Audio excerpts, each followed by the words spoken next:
you look at young folk today, and this is conversation that I have with people.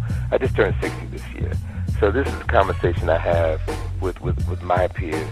If you look at young people, by young people I mean primarily folk in let's say college age, folk in their 20s. You'll notice that this is a generation that has grown up consumed by media. They've never known life without a cell phone.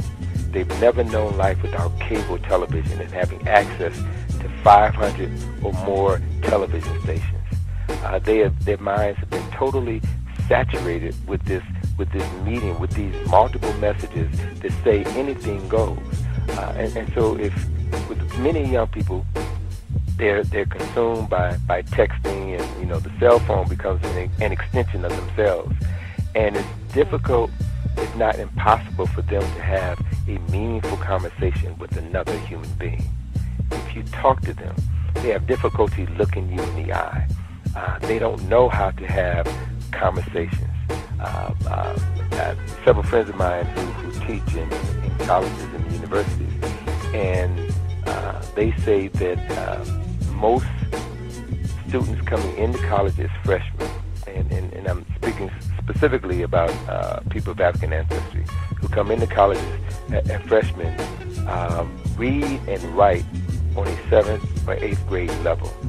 And that when they do term papers, for example, they believe that it is acceptable to use text-speech, the text alphabet in a term paper. They believe that the Wikipedia or the World Wide Web constitutes legitimate research. They have difficulty reading. They have poor comprehension.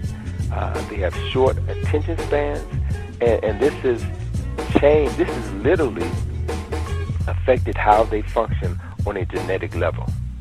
So, what that suggests for those listeners who are either parents or grandparents, what it suggests is that if you really want your child, your human investment to have a meaningful life, you need to balance that technology with some serious one-on-one time. Teach them how to read, how to appreciate a book, holding a book in their hand, reading a book, the process of reading a book, writing letters, having communication, developing a vocabulary. These are skills that are going to be extremely useful if and when the time comes when there is a severe energy crisis and people no longer have access to their cell phones, to cable, and we're going to be forced to communicate like human beings have always communicated for 99% of the time that humans have been on the planet. Folks need to begin to develop those skills.